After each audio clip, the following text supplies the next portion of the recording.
आज जो हमारा टॉपिक है वो क्लाउड्स बादल। तो इसके अंतर्गत हम सबसे पहले जानेंगे कि क्लाउड क्या होते हैं, बादल क्या होते हैं, डेफिनेशन ऑफ क्लाउड।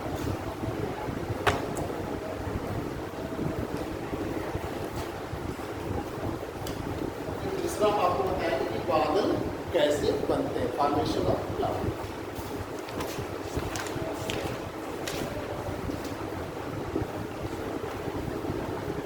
और थर्ड क्वेश्चन हम आपको बताएंगे टाइप्स ऑफ क्लाउड, बादल के प्रकार।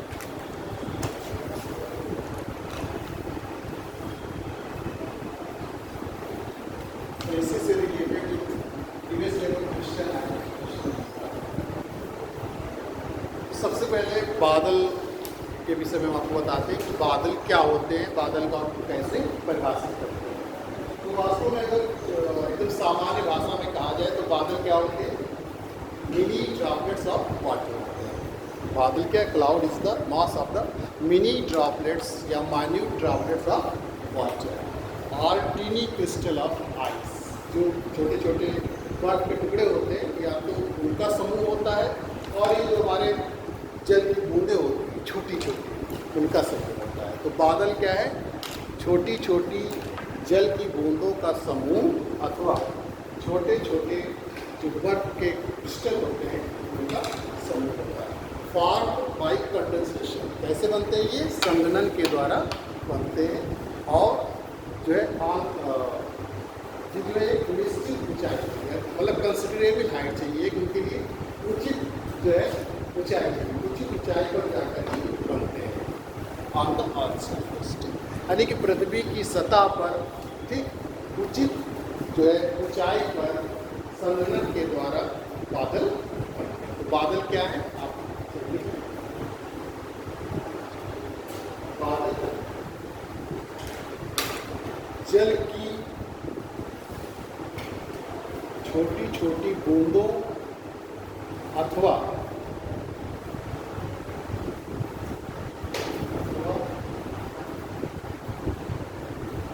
बर्फ के छोटे छोटे क्रिस्टलों के समूह होते हैं,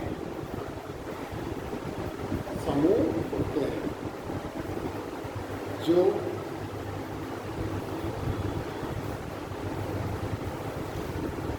पृथ्वी की सतह से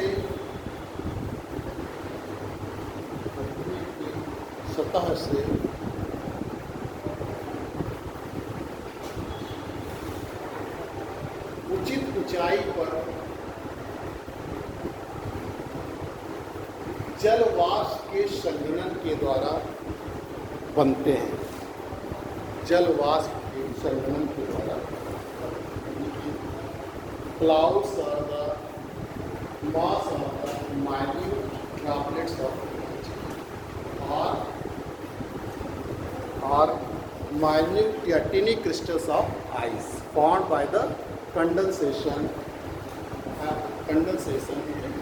on at considerable height on the earth surface।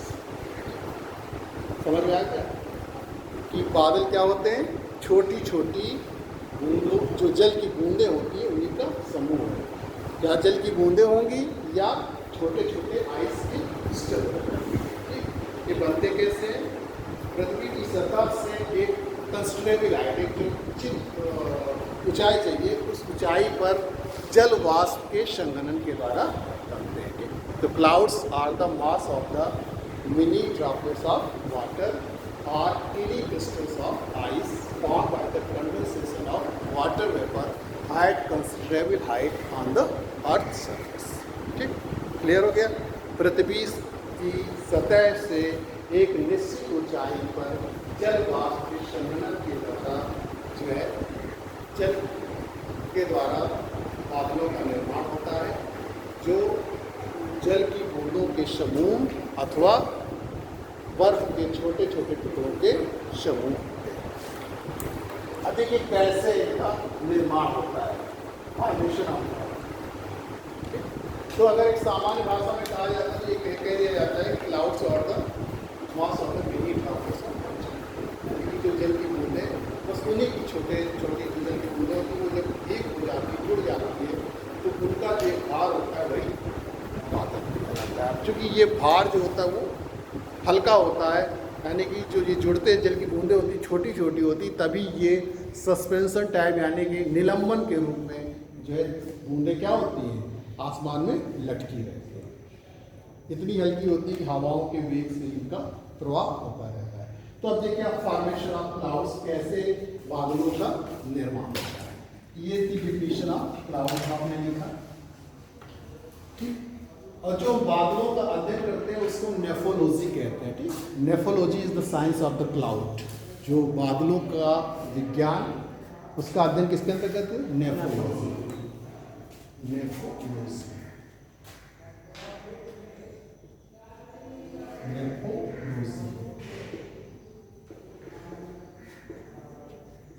Nephrology, nephrology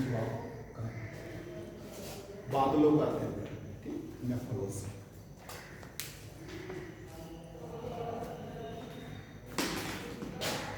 तो हम आपको बताते हैं कि कैसे बादलों का निर्माण होता है।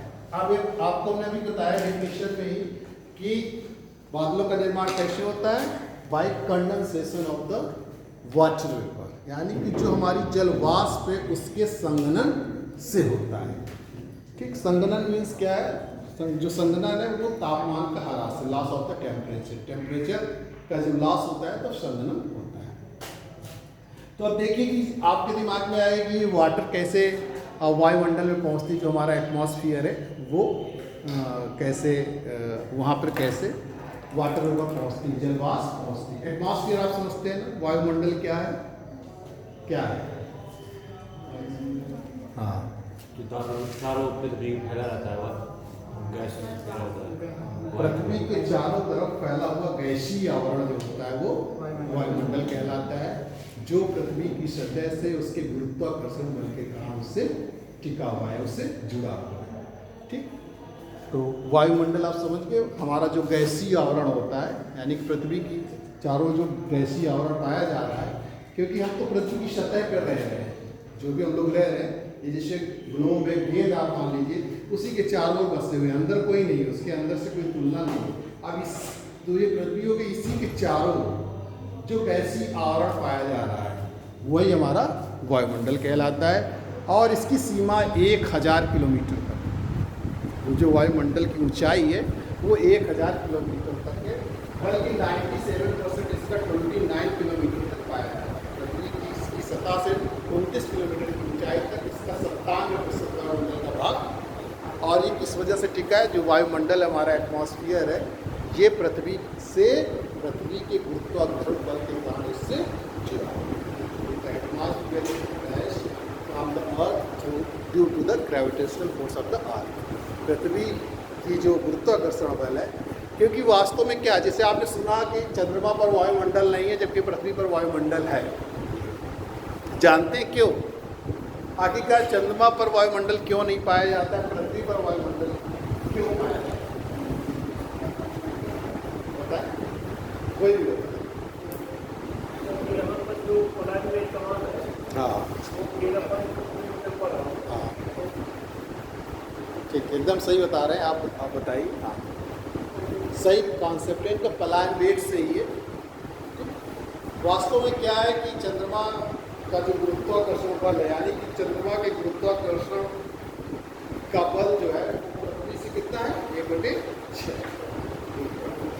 यानी कि चंद्रमा के गुरुत्वाकर्षण क्षेत्र से बाहर जाने के लिए हमको लगभग 2.4 किलोमीटर पर सेकंड का वेग चाहिए, जबकि पृथ्वी की सतह से, यानी पृथ्वी के गुरुत्वाकर्षण क्षेत्र से बाहर जाने के लिए 11.2 किलोमीटर तक, यानी कि इसके वेलोसिटी पलायन वेग है वो चाहिए।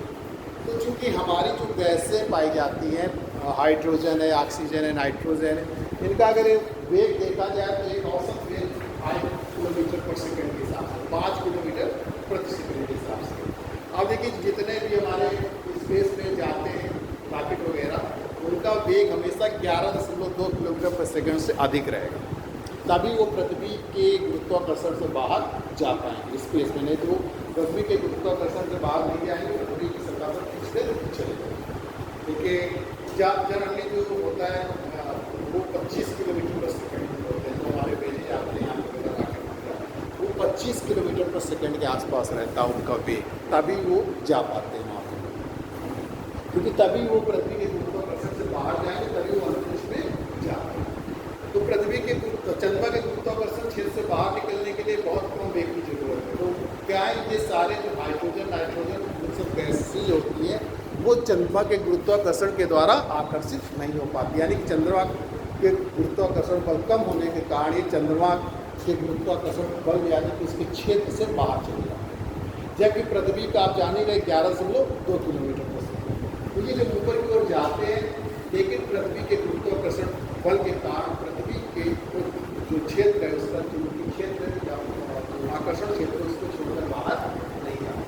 तो ये इतने हल्के होते हैं ऊपर तो चले जाते हैं और फिर ना इतने भारी होते हैं कि नीचे आ सके। तो क्या होते हैं, इसी तरीके से वायुमंडल में निलंबन के यानी कि लटके रहते हैं। तो इसी तरीके से वायुमंडल का निर्माण करते। आगे बात समझ।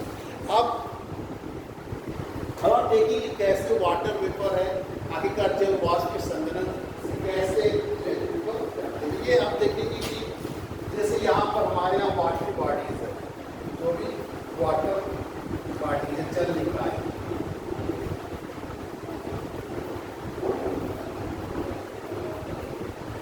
पृथ्वी की सतह पर बहुत सारे जल निकाय आप देख ही रहे हैं, नदी है, तालाब है, मतलब हर चीज से क्या हो रहा है, वाष्पीकरण।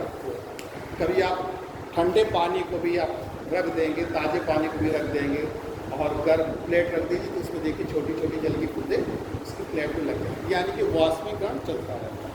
अब जब ये इनसे वाष्पीकरण होता है, इनसे वाष्पीकरण होता है, अब ये जब जल, आप जानते हैं कि पृथ्वी की सतह पर जो ये जल निकाय है, जब सूर्य की किरणें पड़ती हैं तो वो वाष्पीकरण होता है और उससे जल वाष्प बन के ऊपर जाता है। कोई भी चीज़ आप गर्म करेंगे तो आप देखते हैं भाप बन के जाती है, तो वाष्प आपने देखा होगा, जल की वाष्प देखा। तो ये वायुमंडल में जाती है।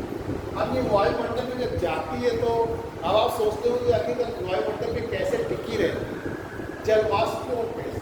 तो वास्तव क्या है कि वहाँ पे भी छोटे छोटे कण पाए जाते हैं जो यहीं से उड़ के जाते हैं, जैसे नमक के कण है, धूल के कण है, राख के कण है। तो ये छोटे छोटे जो एरोसोल्स होते हैं, ये क्या कहलाते, इन्हीं पर जाकर चारों तरफ ये हमारी जलवाष्प का घनीभूत हो जाती है, इसी के ऊपर जाकर जिसे हम हाइड्रोस्कोपिक न्यूक्लियाई कहते हैं, आर्द्रताग्राही नाभिक है, हाइड्रोस्कोपिक न्यूक्लियाई, आर्द्रताग्राही।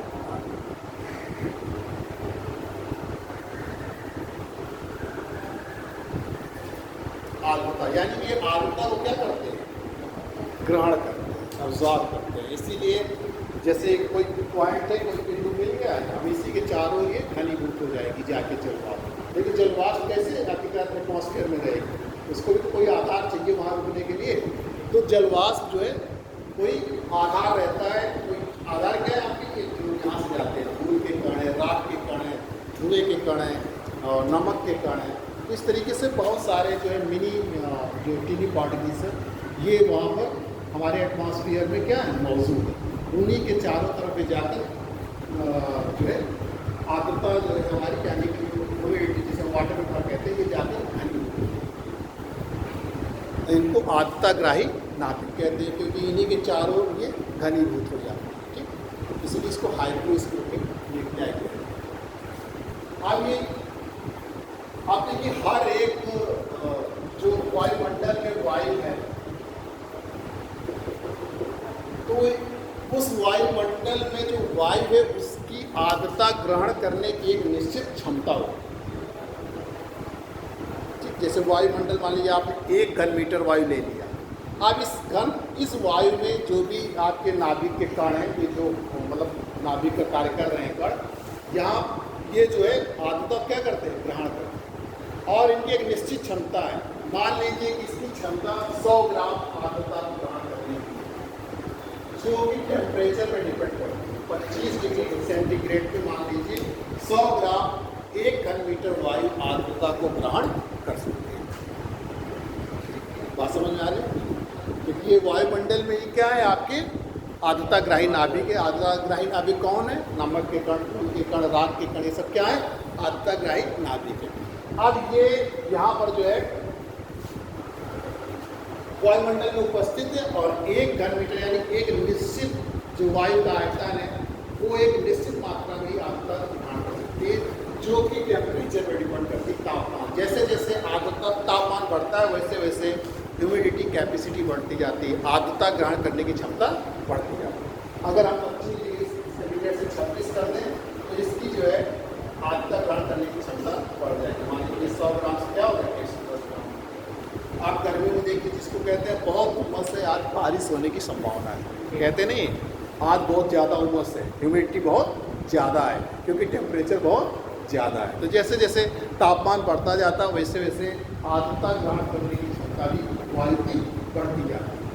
जब ये वायु सैचुरेट हो जाती है यानी कि जब इसकी क्षमता अगर 100 ग्राम है या 110 ग्राम निश्चित तापमान में, तब सैचुरेट होती है। अब ये वायु कहती है कि अब हम इससे ज़्यादा आर्द्रता को ग्रहण नहीं कर सकते। ठीक, आर्द्रता क्या हो, वायु क्या होगी? संतृप्त हो, अब इससे ज़्यादा वो ग्रहण नहीं कर सकती है। तब तो क्या होता है? कंडेंसेशन होता है, संघनन।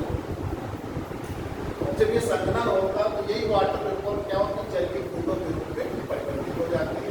अब संघनन किस टेम्परेचर पर होता है? अगर संघनन 0 डिग्री सेंटीग्रेड से नीचे पर है तो वो आइस के रूप में हो जाता है, 0 डिग्री सेंटीग्रेड के ऊपर है तो वो जल की बूंदों के रूप में होता है।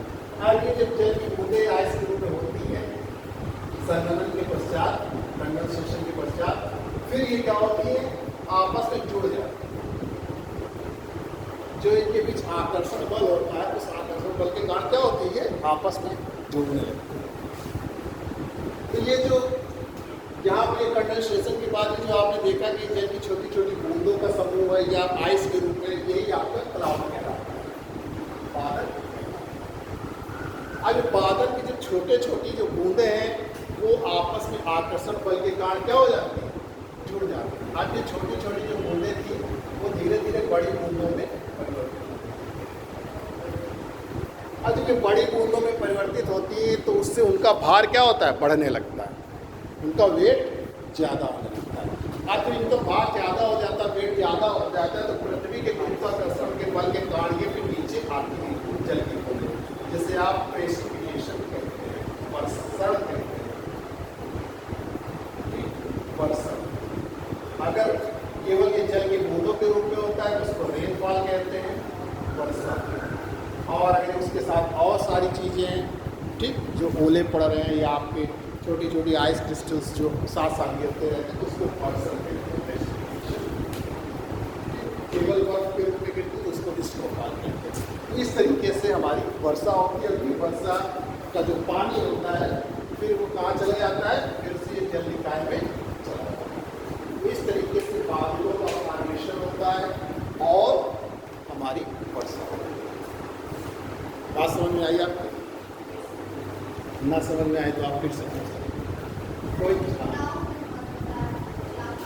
हाँ, जैसे कि यहाँ से जल निकाय से वाष्पीकरण हुआ, वाष्पीकरण से वायुमंडल में जो छोटे छोटे हमारे टिनी पार्टिकल्स हैं उनके चारों ओर जलवाष्प जाके क्या होती? घनीभूत हो जाती है, उसी के चारों तरफ बैठ जाती है। कभी आप देखिए जब वर्षा वर्षा होती है ना तो आप देखिए उसके रूप में चारों तरफ, उसी तरीके से ये भी वहाँ पर जाके घनीभूत हो जाती है। अब हर एक वायु की सामर्थ्य होगी कि वो कितनी आर्द्रता को ग्रहण कर सकती है, वो टेम्परेचर पे निर्भर करती है, तापमान पे निर्भर करती है। कभी आपने देखा है कि फतेहपुर में वर्षा ज़्यादा होती है लेकिन क्या कहते हैं बांदा में उसकी अपेक्षा वर्षा कम होती है, जिसका कारण क्या है कि 1 डिग्री सेंटीग्रेड तापमान हमेशा आप देखेंगे कि जब भी फतेहपुर से बांदा आएंगे 1 डिग्री सेंटीग्रेड के तापमान का अंतर है। अब 1 डिग्री सेंटीग्रेड के जब तापमान का अंतर होता है तो उसकी ह्यूमिडिटी कैपेसिटी बढ़ जाती है।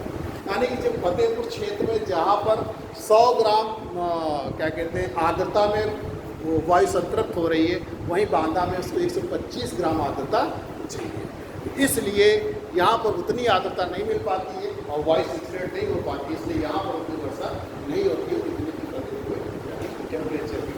टेम्परेचर के भी अलग अलग कारण है, क्योंकि ये टेम्परेचर की जैसे हमारे अर्थ सरफेस होती है, अगर अर्थ सरफेस में जो हमारी रॉक्स पाई जाती हैं, मिनरल्स पाए जाते हैं, वो किस कलर के हैं और उनका नेचर क्या है, वो सूर्य की किरणों को ज़्यादा ऑब्जर्व करते हैं या सूर्य की किरणों को ज़्यादा रिफ्लेक्ट करते हैं, इस पर डिपेंड करता है।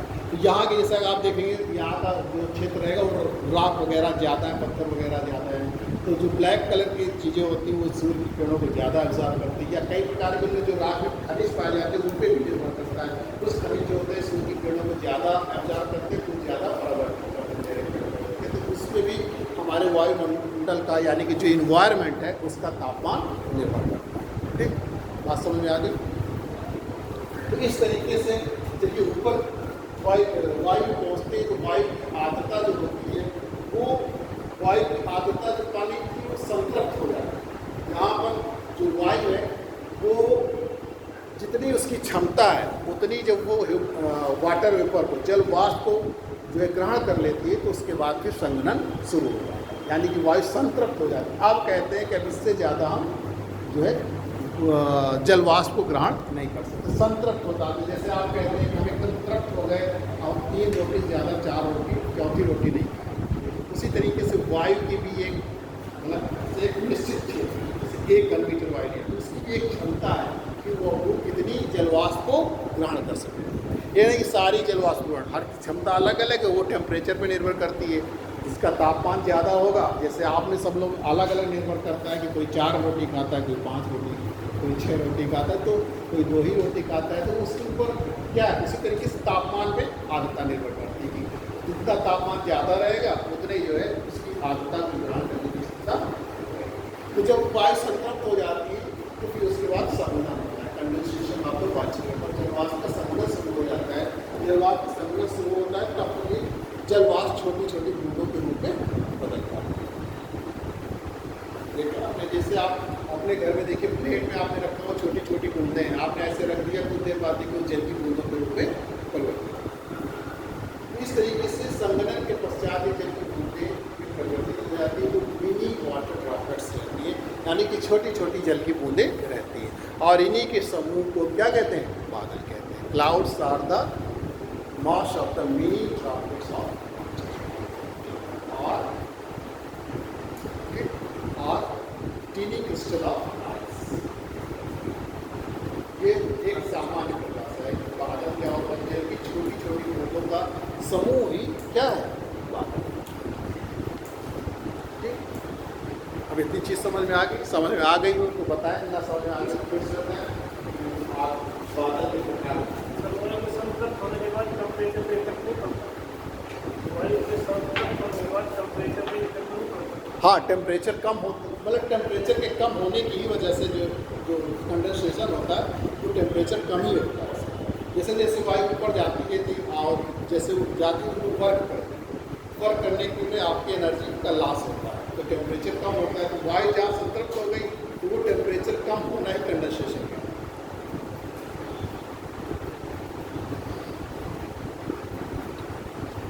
जैसे कभी आपने वर्षा कर देती है, वर्षा करने के बाद क्या होती है, वहाँ एनर्जी भी रिलीज होती है। जैसे जब हम आपको मानसून वगैरह पढ़ाएंगे तो बताएंगे, तो वहाँ वर्षा कर दिया तो उसमें जो उसकी लैटेंट हीट एनर्जी होती है उससे उसका टेम्परेचर बढ़ जाता है, फिर उसी से वो फिर आगे बढ़ती चली जाती है। जितनी हवा हल्की होगी तभी ऊपर जाएगी, हवा भारी हो जाएगी तो फिर नीचे की तरफ आएगी, ऊपर की तरफ बढ़ती है। जैसे उसके टेम्परेचर बढ़ जाता है तो उसकी आर्द्रता को ग्रहण करने की क्षमता बढ़ जाती है, फिर आर्द्रता ग्रहण करके फिर सेचुरेट होती है, फिर ऐसी तरीके से वर्षा चली जाती है। जहाँ पे ज़्यादा जल लिखा है नीचे से भी आपको मिला वहाँ ज़्यादा वर्षा होती है। जहाँ पे वर्षा, जैसे आप पंजाब वगैरह राजस्थान वगैरह जाइए, वहाँ पर पहले वर्षा उतनी नहीं होती, आप सुनते थे, लेकिन जब से वहाँ पर वृक्षारोपण का कार्यक्रम किया गया, नदियाँ वगैरह पानी वगैरह हो गया, तब देखिए वहाँ पर भी वर्षा होती है, क्योंकि अब वहाँ से भी उनको जलवाष्प मिलती है। सबसे ज़्यादा काट तो जो था कि अरावली पर्वत की वो सीधे निकल जाती है, वो वहीं पर्वतों से टकराती नहीं है। और दूसरी बात है टेम्परेचर का जो है अधिक, ठीक, एक्सेसिवनेस ऑफ द टेम्परेचर वहाँ बहुत अधिक, क्योंकि डेजर्ट स्थान था, तो अधिक तापमान होने की वजह से ह्यूमिडिटी कैपेसिटी उसकी बढ़ जाती है, आर्द्रता ग्रहण करने की क्षमता बढ़ जाती है, जबकि डेजर्ट होने का उनको आर्द्रता मिलती नहीं है, तो इसलिए वहाँ पर वर्षा एक्सेसिवनेस ऑफ द मेन कारण ये था। तो अरावली तो है ही है, लेकिन अरावली से भी मेन सेकेंडरी है अरावली। मेन कारण तो है आपका excessiveness of the temperature. Rajasthan में जो तापमान की अधिकता है उसकी वजह से वर्षा हुई। अब जैसे पर्वतों से टकराई तो बड़ी तेजी से ऊपर की ओर हवाएं उठती है, ऊपर की ओर हवाएं उठी बड़ी तेजी से, बड़ी तेजी से ऊपर करते, बड़ी तेजी से हवाएं क्या होती है, संतृप्त हो जाती है, टेम्परेचर कम हुआ, हवाएं संतृप्त हो गई और तुरंत बड़ी मात्रा में वर्षा होती है। जिसे हम लोग मोनोक्लिनिक रेनफॉल कहते हैं, पर्वतीय वर्षा कहते हैं। ठीक, कभी कभी आप इसको सुनते होंगे तो आपको रेनफॉल पढ़ाएंगे तो डिटेल में बताएंगे। क्लाउड बस्ट का नाम सुनते होंगे, बादल का फटना। तो बादल वास्तव में फटते नहीं, क्या होता है, तो आप एक जगह में बहुत थोड़े समय में बहुत भारी मात्रा में वर्षा करते हैं, इसको हम लोग क्लाउड बस्ट, क्लाउड बादल फट गए, यानी कि इतनी तेज से वर्षा होती, कभी कभी लगता है कि आसमान से कोई नदी है, उसको क्लाउड बस्ट कहते हैं। हमेशा ये जो घटनाएं होती है आपके पर्वतीय क्षेत्रों में, कभी मैदानी क्षेत्रों में नहीं। आप कभी उत्तर प्रदेश में देखे होंगे बादल, इसको तो हम आपको डिटेल बताएंगे, जो आपको रेनफॉल पढ़ाएंगे तो रेनफॉल जो प्रकार की होती है, ठीक, वो बताएंगे। और फिर जितने आपके क्वेश्चन दिमाग में हों वो सब बताएंगे कि कैसे बिजली चमकती है और कैसे बादल बरसते हैं, जो भी है आपके। तो आपने स्टडी डाल दिया टाइप्स ऑफ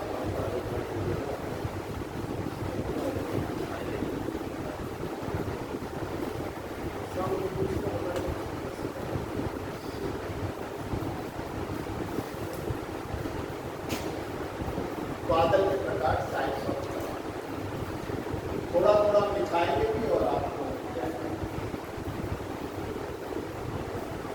एग्जाम में आता है, पूछा जाता है कौन से बादल हैं जो वर्षा नहीं करते हैं, कौन से बादल हैं जो बहुत वर्षा करते हैं। इसको हम लोग इस बादल को वर्षा बादल के नाम से जाना जाता है। तो वास्तव में मुख्य रूप से बादल के मुद्दे वो 4 प्रकार के, ठीक, और उनके 10 उप प्रकार, 4। एक बार एग्जाम में भी पूछा गया था बादल के प्रकार कितने होते हैं, तो बादल के मुख्य रूप से 4 प्रकार होते हैं। ठीक, हम आपको हाइट के हिसाब से पढ़ा रहे हैं, वैसे उसकी जो भौतिक रूप में होते हैं, फिजिकल रूप में भी बादल 4 प्रकार के होते हैं और हाइट के अनुसार, ऊंचाई के अनुसार हम बादलों को आप का डिवीजन कर रहे हैं, वो आपको बताएंगे। वैसे अगर भौतिक रूप में देखा जाए तो भौतिक रूप में ही बादल 4 प्रकार के होते हैं और उनकी अगर हाइट के अनुसार देखी जाए, ऊंचाई के अनुसार, तो भी 4 प्रकार के होते हैं। क्वेश्चन आया था कि बादल मुख्य रूप से कितने प्रकार के होते हैं, तो उसमें आपको 4 प्रकार, तो आप देखिए, अब आप इसमें बना दीजिए, बाद में इसको देखिए, अलग 2-3 मिलाएंगे आप हाइट के अनुसार है।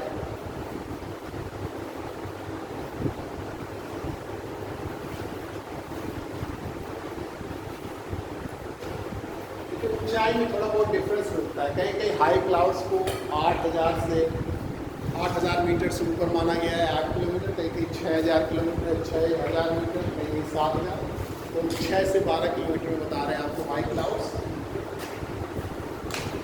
तो आप 6 से 12 किलोमीटर की ऊंचाई में है क्या आपके हाई क्लाउड्स उच्च बादल कहलाते हैं, जो कि फैमिली के कहलाते हैं। हाई क्लाउड्स उच्च बादल, इसके अंतर्गत जो 3 बादल आते हैं आपके, सीरस, लिखते जाइए, पहले किसमें लिखिए फिर हम हिंदी बताते रहेंगे। सीरस और सीरोकुंटस,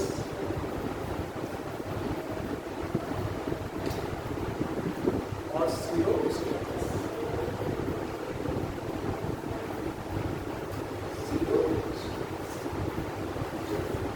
हिंदी आप लिखिए कि पछाड़ बादल कहलाते हैं।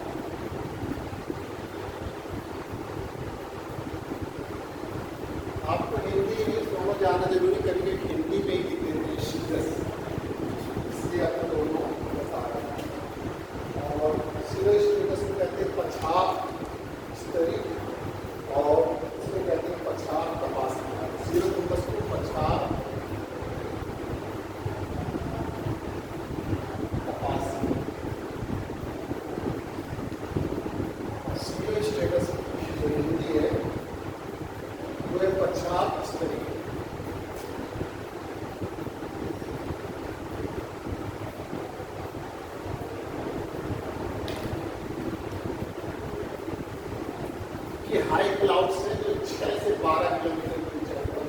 पाई।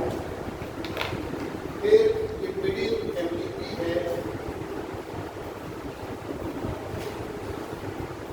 ये मिडिल क्लाउड्स कहलाते हैं।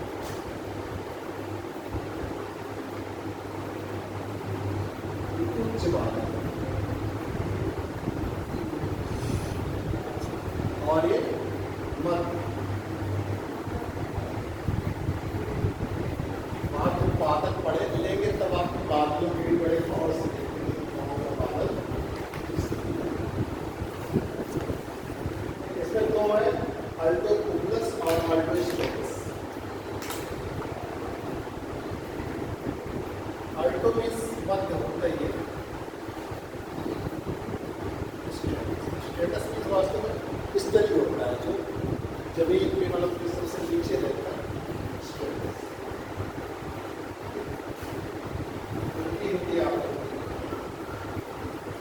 उच्च कपासी,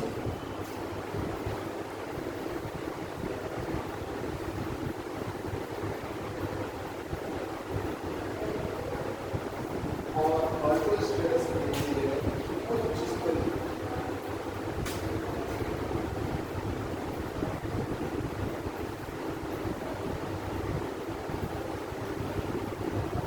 ये जो पाए जाते हैं आपके 2.5 किलोमीटर से लेकर 6 किलोमीटर,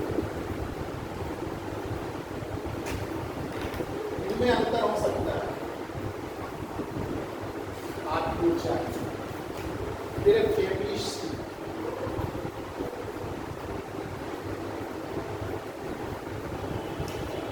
जो दो क्लाउड्स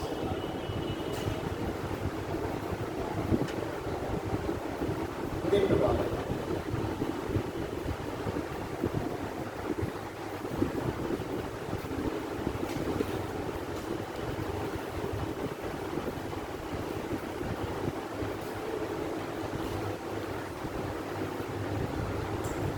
इसमें आपका स्ट्रेटस सबसे नीचे,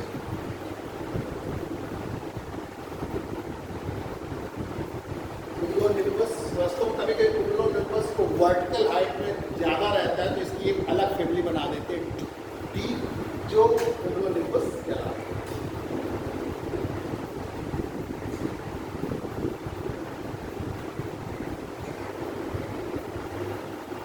के बाद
चार जो है भौतिक आधार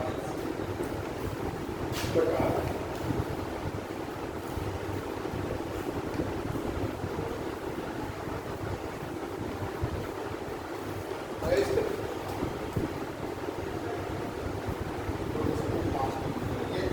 सतह से लेकर 2.5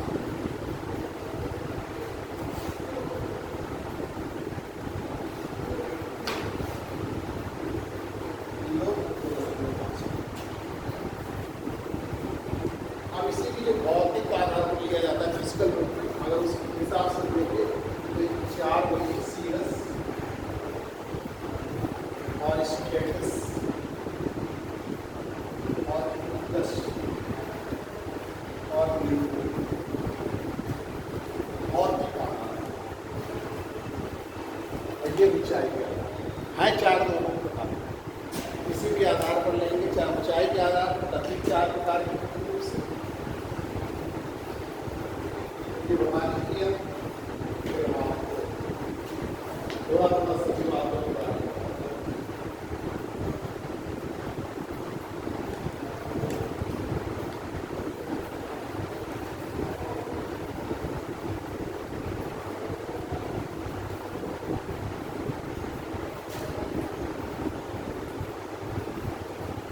ये पछाड़ी है, तो दुनिया पछाड़ी ये इस तरीके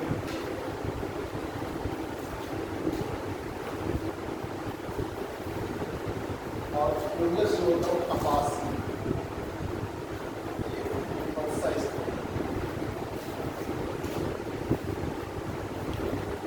इस तरीके से ये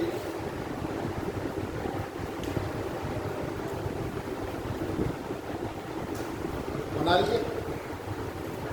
इसको बना लीजिए। फिर हम ये सबसे ऊपर पाए जाते हैं, सबसे अधिक ऊंचाई एकदम आपको सफेद दिखाई देते हैं लेकिन वर्षा नहीं करते। हम हर एक बादल के बारे में आपको लाइनें बताएं।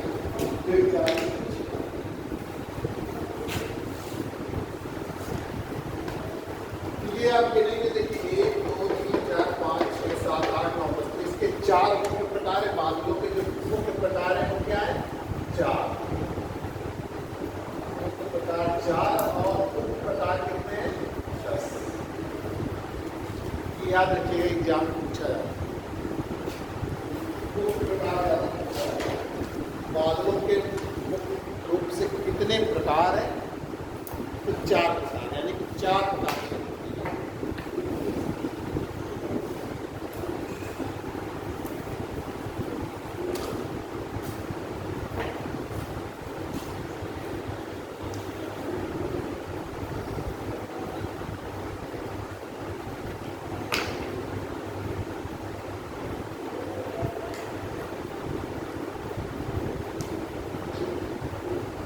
फैमिली नंबर डी किस पे लिखी है?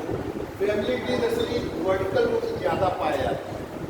ये कुमुलोनिम्बस जो बादल है ये उस ऊंचाई तक भी पहुंच जाता है, तो इसको एक अलग फैमिली दे दिया गया है कुमुलोनिम्बस। इसे हाइट मुख्य रूप से लेकिन तरीके इसकी ऊंचाई यहाँ तक पहुँच जाती है, इसको फैमिली डी दे दिया गया है कुमुलोनिम्बस।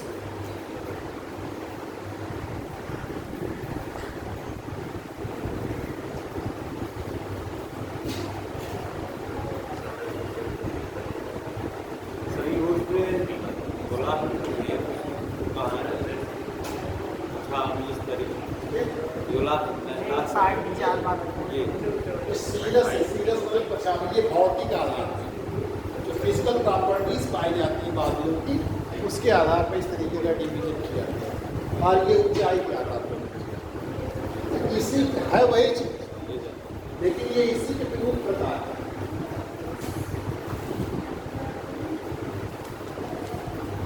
ऊंचाई के आधार पर दरअसल इस तरीके से बांटा गया है, दो मध्यम इस तरीके से बांटा गया है। फैमिली है,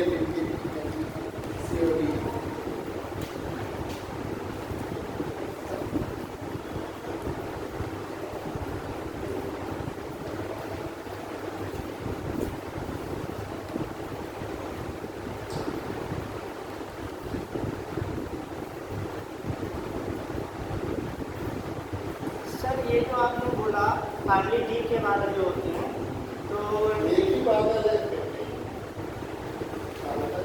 कितनी ऊंचाई कितनी ये मात्रा दरअसल फैमिली लो क्लाउड से ऊपर चला जाता है। देखिए लो क्लाउड जो 2.5 यानी 2.5 किलोमीटर के जो नीचे बादल होते हैं उनको डिप्ट बादल, जी जो 2.5 किलोमीटर से लेकर 6 किलोमीटर तक होते हैं उनको मध्य बादल, जो 6 से 12 या 12 से ऊपर कहीं 14 तक भी आपको दिखेगा तो वहाँ तक जो बादल होते हैं उनको उच्च बादल कहते हैं। ये फैमिली डी जो कि इससे दोनों को चल रहा है, इसको हम लोग फैमिली डी नाम देते हैं। और ये वास्तविक ऊंचाई के रूप में रहता है, जैसे और बादलों को मिलेंगे फैले हुए मिलेंगे 36 रूप में, ये ऊंचाई के रूप में अधिक रहता है, उसको एक अलग बात ये आप पढ़ेंगे। इसके बाद जब सबकी विशेषताएं आ जाएंगी तब आप देखेंगे तो आप बादल को जानने का प्रयास करेंगे कि कौन सा बादल।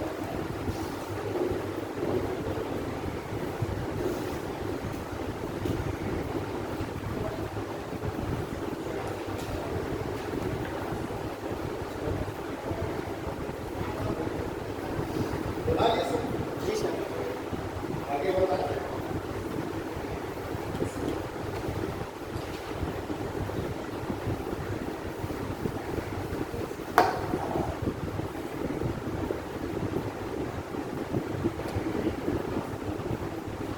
ये वास्तव में जो ऊपर वाले बादल होते हैं सीरस, पहले एक निकाली या सीरस, एक तरफ से सब बादलों के बारे में एक एक लाइन बताएंगे। तो पहली ये निकालेंगे सीरस पछाप बादल।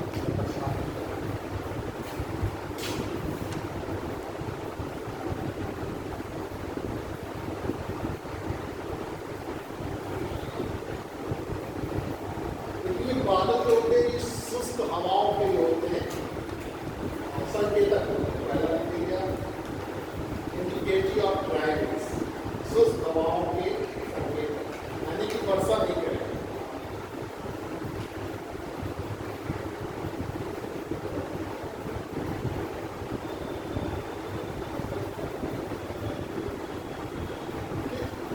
ये देखने में जो होते हैं वो रेशेदार पंख के समान, ले लीजिए रेशेदार और पंख के समान होते हैं प्रतीक।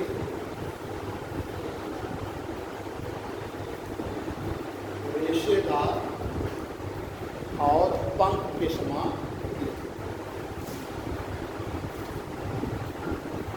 जो आपको सबसे अधिक ऊंचाई पे दिखाई देता है। कभी आप देखिएगा जब बादल होते हैं और हल्की हल्की धूप भी रहती कहीं कहीं और आगे आपको बादल दिखते हैं तो आपको देखेंगे एकदम क्लियर रूप से वाइट कलर के दिखाई देंगे बादल, ठीक जैसे रेशेदारों और पंख, अगर आपने सफ़ेद रंग का पंख देखा हो उसी तरीके से दिखाई देंगे। और इंडिकेटिव ऑफ ड्राई विंड्स, मतलब बादल तो आपको इससे दिखे, कहते हैं कि वर्षा की कोई संकेत नहीं होती, ये वर्षा का कोई संकेत नहीं रहता है। ड्राई विंड्स, अगर ड्राई विंड्स रहेंगे तो आप जानते हैं कि वर्षा नहीं होगी। अब दूसरा पछाप कपासी बादल,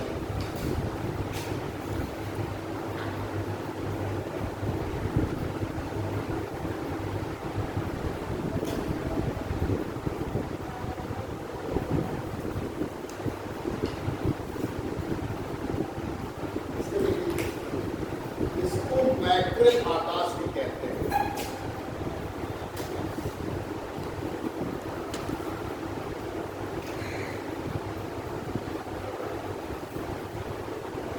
मैक्रेल आकाश भी कहते हैं।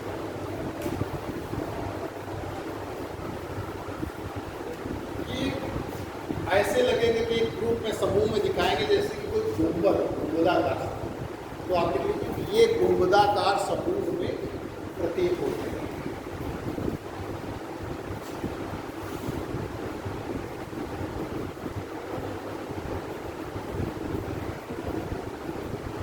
समूह में होते हैं, ये गुंबदाकार समूह में दिखाई पड़ते हैं। जैसे आपकी सैंड रिपल्स होती है उसी तरीके से ये रिपल्स के रूप में दिखाई देते हैं। तो आप देखिए ये सैंड रिपल्स होते हैं, बालू के जो स्तूप होते हैं छोटे छोटे, तो हमने आपको बताया था कि सैंड रिपल्स क्या होता है, याद है आपको? सैंड ड्यून्स शब्द यूज किया था और सैंड रिपल्स शब्द यूज किया था। तो सैंड ड्यून्स क्या होते हैं जब डोम बन जाता है, जैसे हवाएं उड़ाकर बालू लाती हैं और एक जगह इकट्ठा करती हैं, तो एक जगह इकट्ठा कर देती है लेकिन गुंबद के रूप में नहीं, आप खाली दिखाई दे रहा है कि ढेर लगा है, उनको रिपल्स कहलाता है, सैंड रिपल्स कहलाता है। और जो वो डोम के रूप में आ जाता है, यानी कि थोड़ा थोड़ा इतनी बालू इकट्ठा कर देती है कि गुंबद जैसा दिखने लगता है, तो वो सैंड हिल्स बालू का स्तूप कहलाता है। तो ये बालू के जो रिपल्स होते हैं उसको देखते हैं, बन आ रहा है रिपल्स, तो लिख लीजिए आप कि ये बालू के रिपल्स, रिपल्स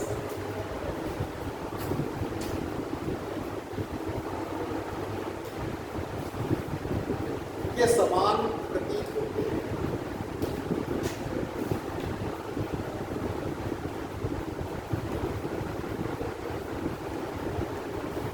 अब अगला तीसरा नंबर जो सीरो स्ट्रेचेस, 50 स्तरीय बादल।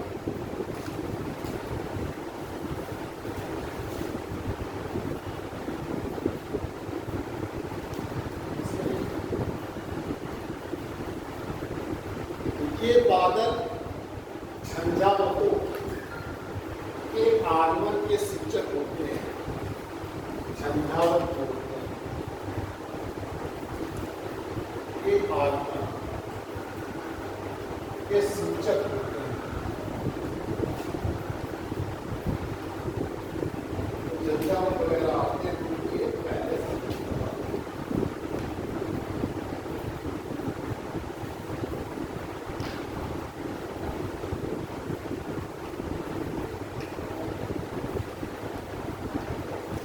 ये जो मिल्की थिन सीट होती है उसी तरीके से प्रतीत होती है।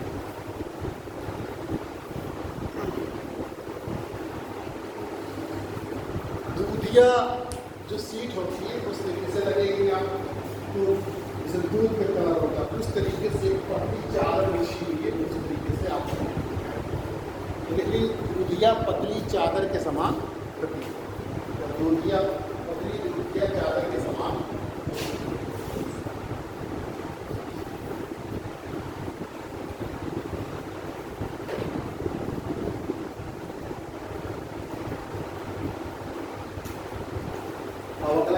आल्टो कुमुलस उच्च कपासी वाला।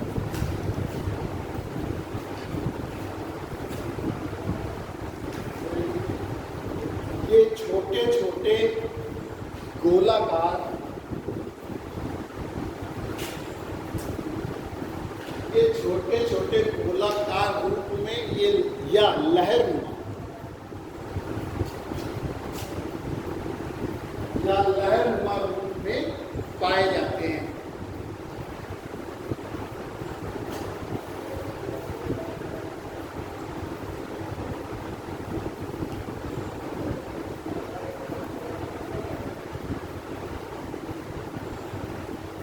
इनको वो सीड क्लाउड भी कहते हैं। ऐसे बादल दिखाई देते हैं जैसे लगता है कोई भेड़ बैठी है। क्या कहते हैं? Seed cloud, the full back cloud.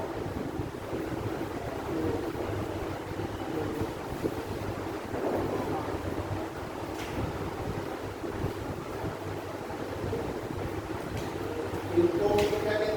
भेड़ बादल भी कहते हैं या सीड क्लाउड कहते हैं। ये ऐसे प्रतीत होते हैं जैसे कि कोई भेड़ बैठी है।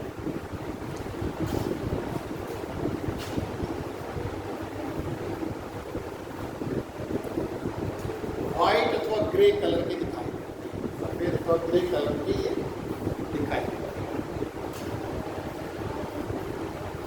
सफेद या ग्रे कलर, व्हाइट या ग्रे कलर।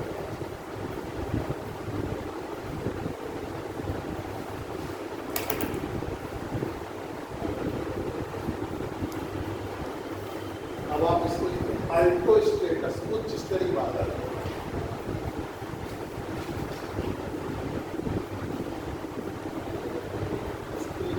नीले तथा भूरे रंग की पतली चादर वाले, नीले तथा भूरे रंग की पतली चादर के समान दिखाई देती है, के समान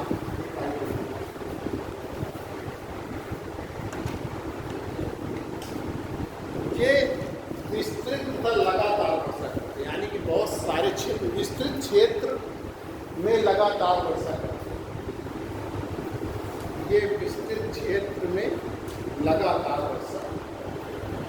आपने अक्सर देखा होगा कि जो बहुत तेज वर्षा होती है वो छोटे क्षेत्र में होती है और कुछ देर में ही बंद हो जाती है।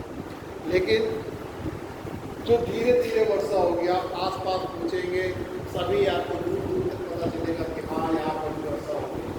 और धीरे धीरे धीरे थोड़ी तेज हो रही है, थोड़ी धीरे धीरे धीरे धीरे करके वो लगातार होती रहती है। ऐसी वर्षा को आप पाएंगे कि देखिए जो है बहुत बड़े क्षेत्र में लगे। लेकिन जो बहुत तेज वर्षा हो तो आप देखेंगे थोड़े क्षेत्र में होती है। और यहाँ हो कि 1 किलोमीटर आगे वर्षा या यहाँ पर हो रही हो और आगे आगे क्या कहते हैं द्वारी में आपको पता चले कि यहाँ पानी की वर्षा होता है। देखते हैं तो ये जो जब ये अल्टो स्टेटस बादल वर्षा करते हैं तो ये बड़े क्षेत्र में करते हैं और लगातार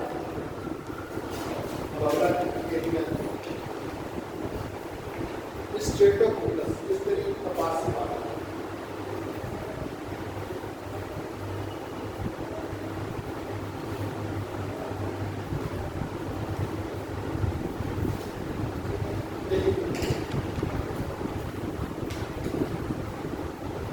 ये बादल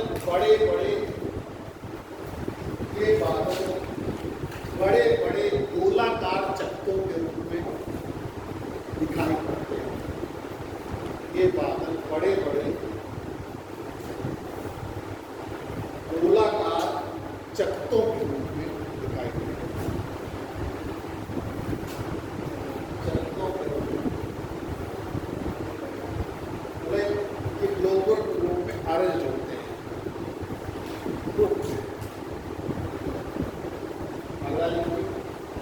निम्बो स्टेटस वर्षा स्तरीय बादल।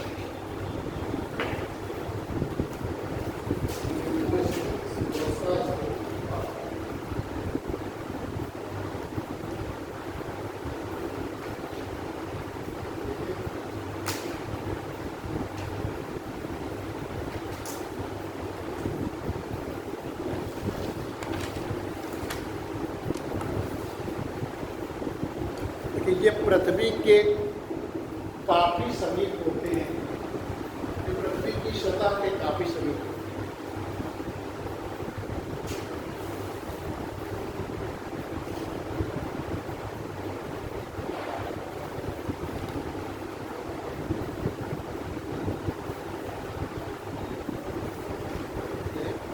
और डार्क कलर के मतलब गहरे रंग के डार्क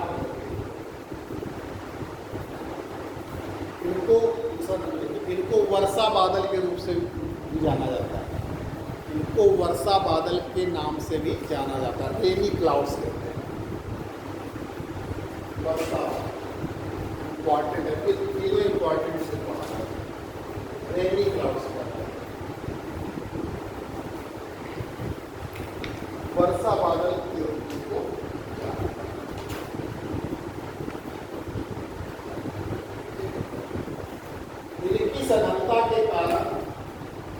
इनकी सघनता के कारण अंधकार तक छा जाता है।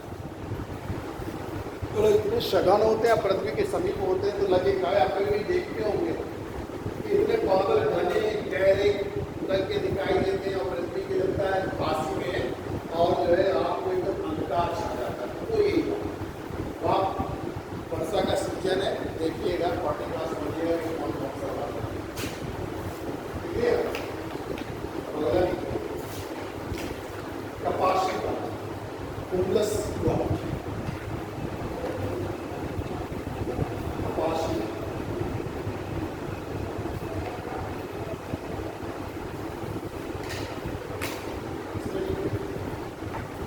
इनका जो आकार होता है वो फूल गोभी के आकार में होता है, यानी कि फूल गोभी के आकार में दिखाई पड़ते हैं।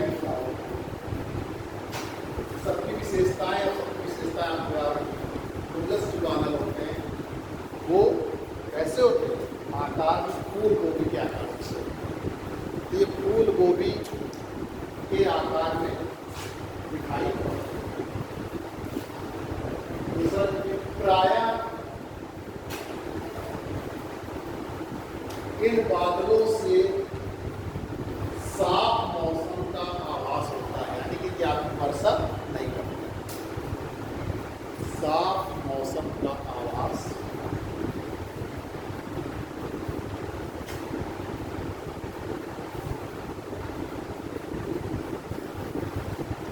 अगला लिखिए कुमुलो निम्बस कपासी वर्षा बादल। इंपॉर्टेंट है कैसा पूछेगा। इसको लोग थंडर स्टार क्लाउडी कहते हैं। संध्या क्या संध्या होता है? Thunder star.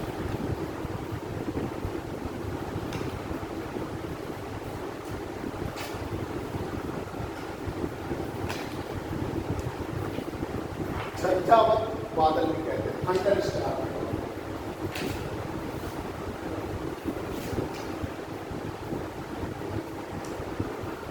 इससे हैवी रेनफॉल होती है, मतलब बहुत अधिक वर्षा होती है। अधिक वर्षा, स्नोफॉल और हेल जो गिरते हैं, पत्थर वगैरह गिरते हैं, वो इसका इसके साथ जो है मतलब इससे बड़ी तेजी से वर्षा होती है। और इसके साथ साथ पत्थर भी आते हैं, बर्फ के टुकड़े भी इसके साथ।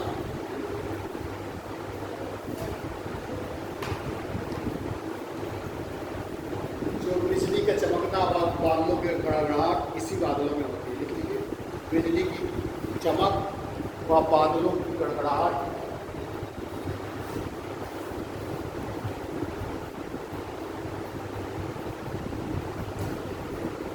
बादलों में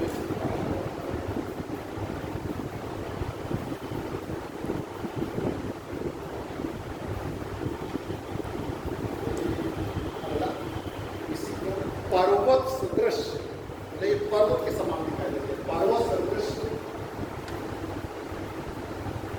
जल लंबवत स्तंभ के रूप में दृष्टिगत होते हैं, दिखाई देते हैं। पर्वत सदृश यानी पर्वत के समान। पर्वत सदृश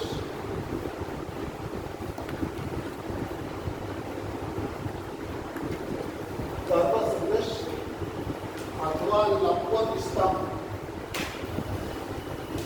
के रूप में दृष्टिगत होते हैं।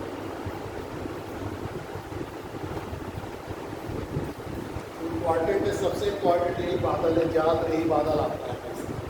इसको जो गुण बताएं वो आप पढ़िएगा।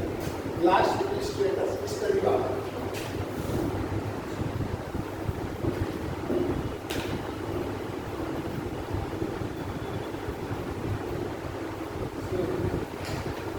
इनका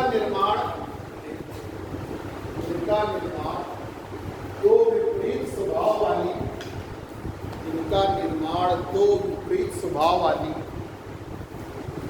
हवाओं के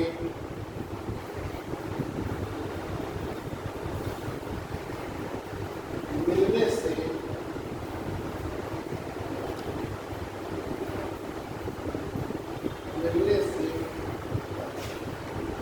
प्रायः शीतोष्णकटिबंधीय क्षेत्र में होता है। शीतोष्णकटिबंधीय क्षेत्र में होता है जब दो विपरीत हवाएं मिलती, गर्म और ठंडी हवा।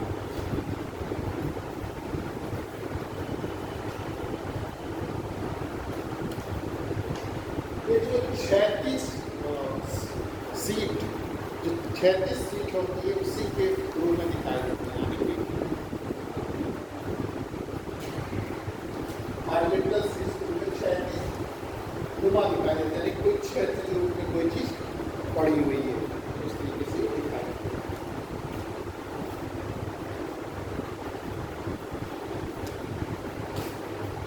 They appear horizontal sheets are layer of uniform cloud। जो एक समान बादल होते हैं उनकी परतों के रूप में दिखाई देते हैं, यानी 36 परतों के रूप में दिखाई देते हैं। 36 परतों। ये जो है आपकी विशेषताएं, मैं 2-4 क्वेश्चन बता देता हूँ कि आप कैसे कैसे क्वेश्चन पूछे जाते हैं। मैं आपसे ये इसका आंसर पूछूंगा। तो पहला आपसे क्वेश्चन है जो बहुत आता है, सबने लिख लिया ना इसको? Yes sir. अब पहला क्वेश्चन आपको ये बताना है कि सबसे अधिक वर्षा किस बादल से होती है?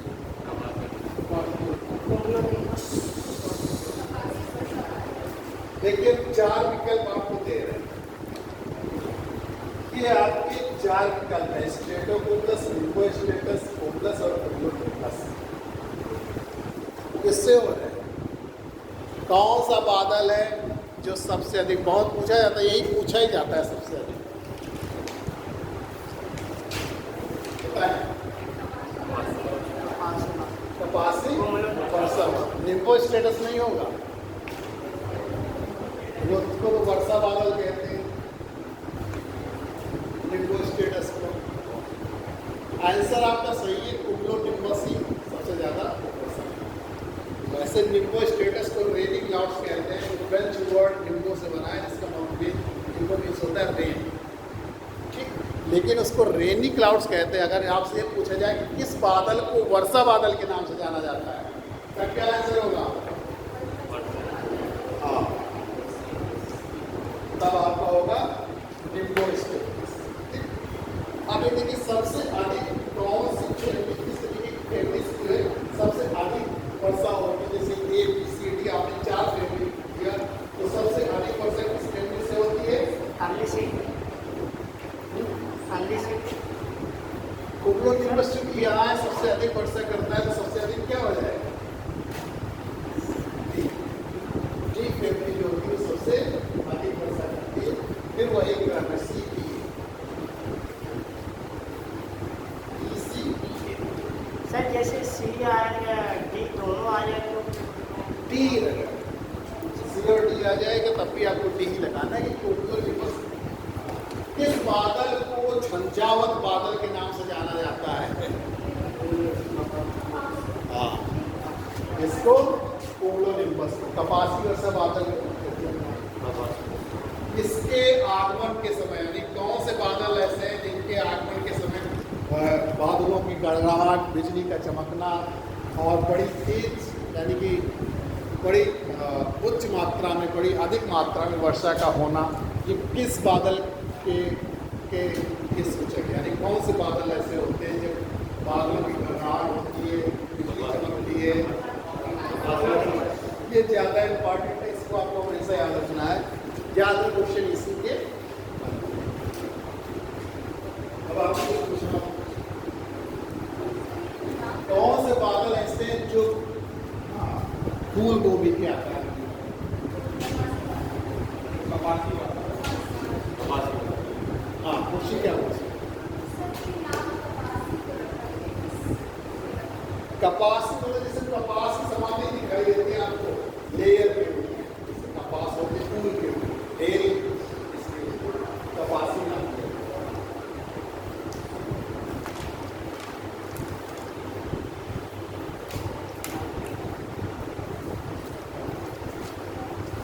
और कुछ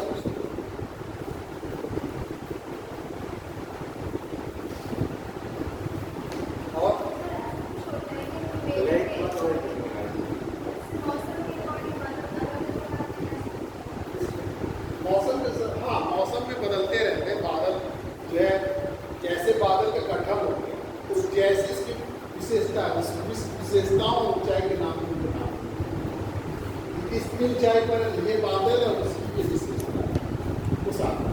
हाँ, काले बादल, हाँ, काले बादल जो होते हैं, घने बादल होते हैं, हमेशा देखिए पृथ्वी के पास पाए। वो कौन से? अब आपको होता है ना, निम्बो स्टेटस में क्या दिखाएगा? ये बड़े घने बादल अंधकार जैसे छा जाता है, देखते हैं कुमुलो निम्बस में भी होता है। सर ये कई कलर के बादल पाए जाते हैं, जैसे कोई नारंगी हो गया तो ब्लू कलर का हो गया, तो वो क्या कहते?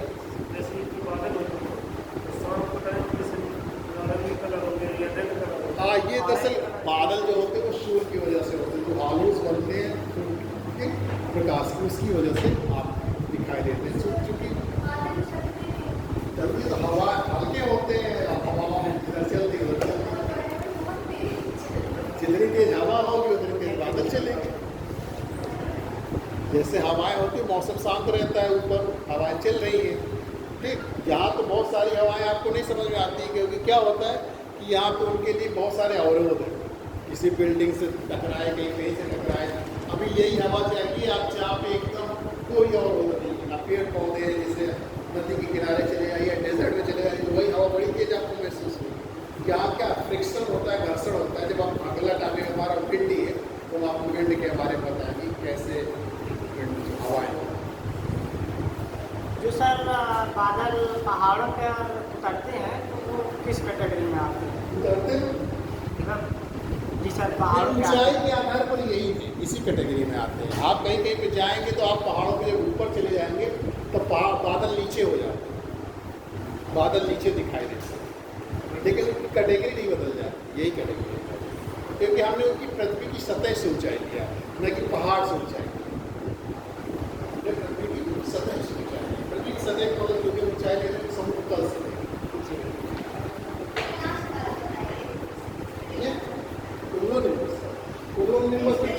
स्टेटस स्टेटस की कोई विशेषता नहीं होती। ये वास्तव में शीतोष्णकटिबंधीय क्षेत्र है जहाँ पर दो विपरीत स्वभाव वाली हवाएं मिलती है, गर्म हवाएं और ठंडी हवाएं।